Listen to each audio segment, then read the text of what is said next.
Aboriginal and Torres Strait Islander women continue to suffer the shameful and devastating impacts of colonisation.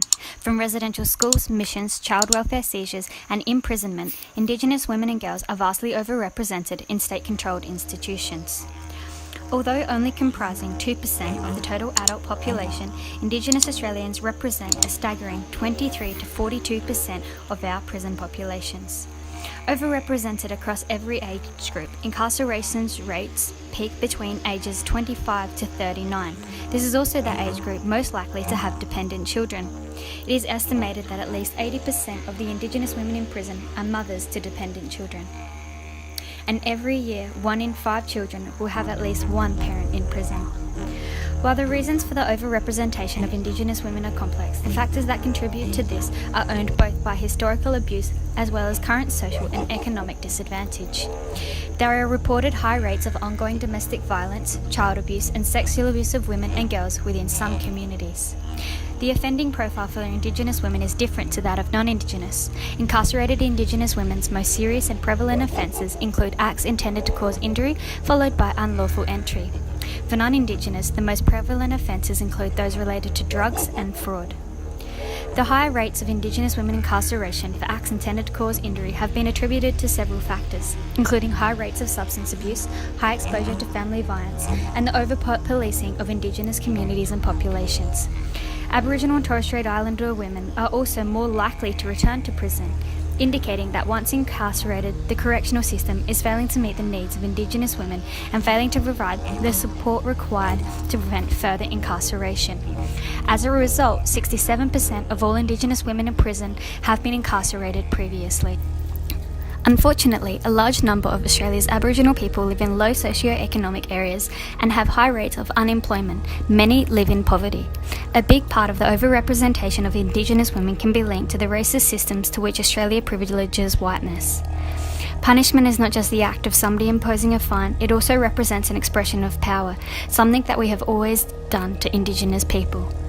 This can be seen within the Australian justice system, which favours non-Indigenous individuals over Indigenous. As a result, Indigenous women are 16 times more likely to be sent to prison. Victimisation is the action of singling someone out for cruel or unjust treatment.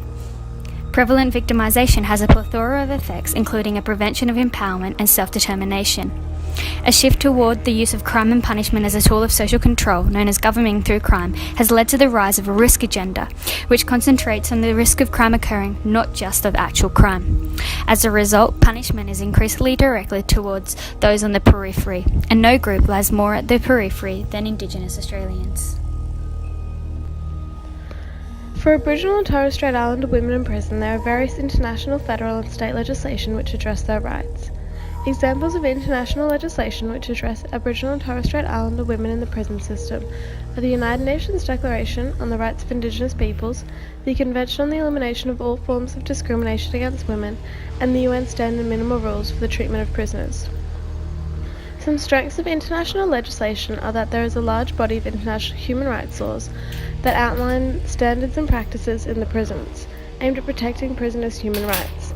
Australia has agreed or follows many of these outlines and has enacted some commitments that ensure they are being followed.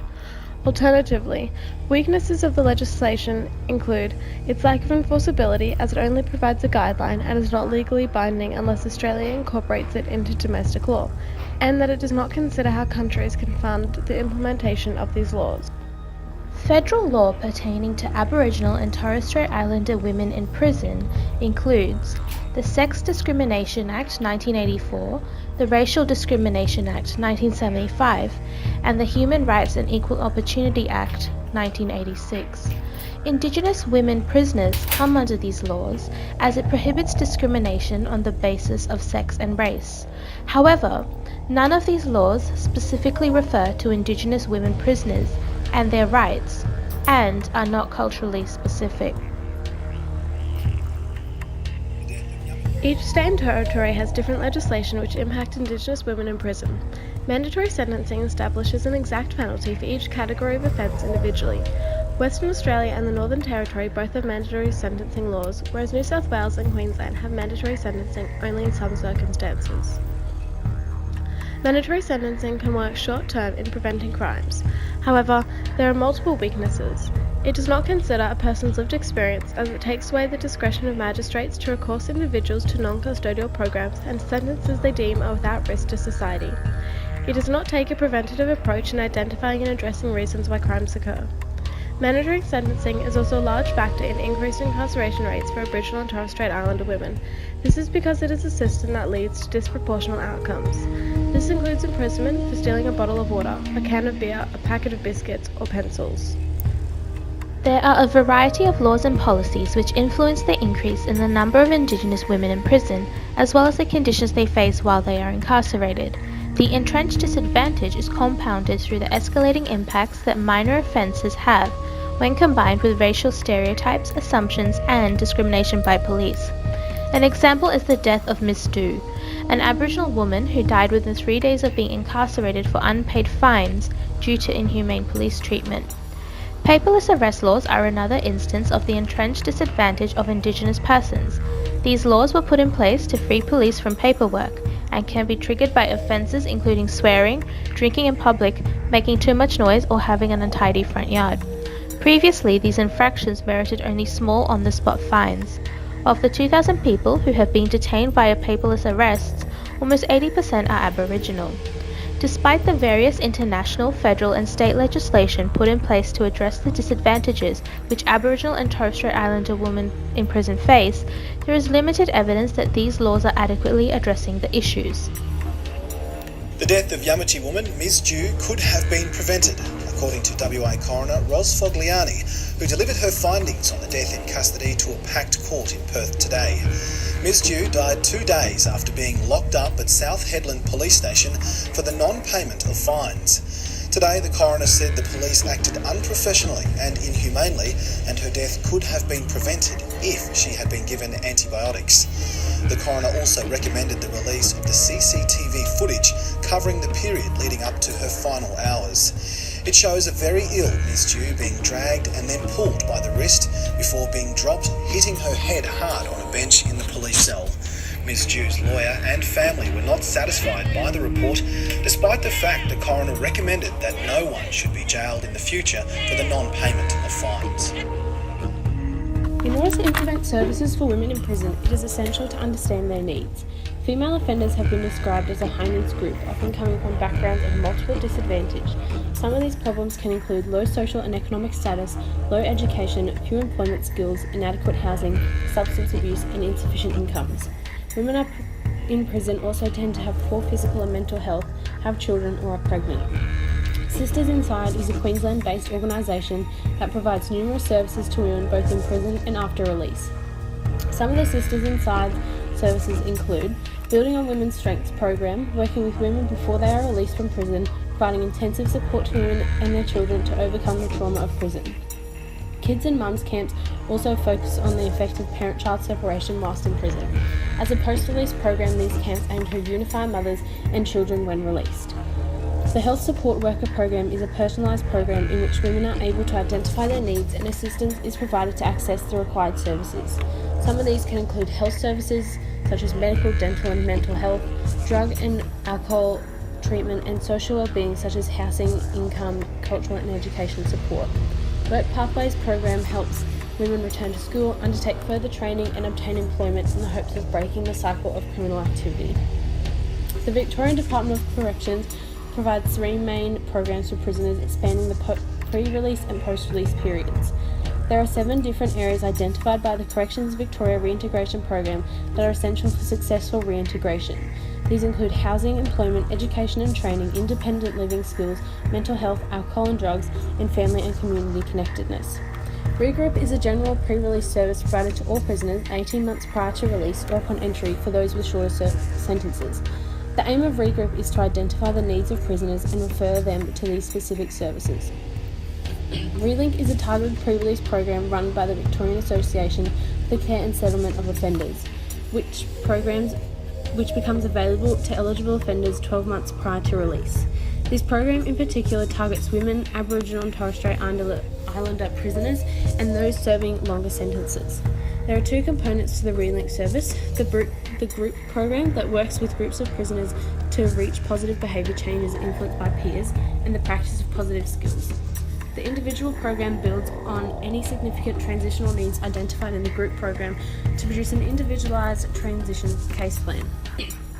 Finally, Reconnect is a post-release reintegration service of either targeted support lasting up to 4 weeks or intensive transitional support of up to 12 months.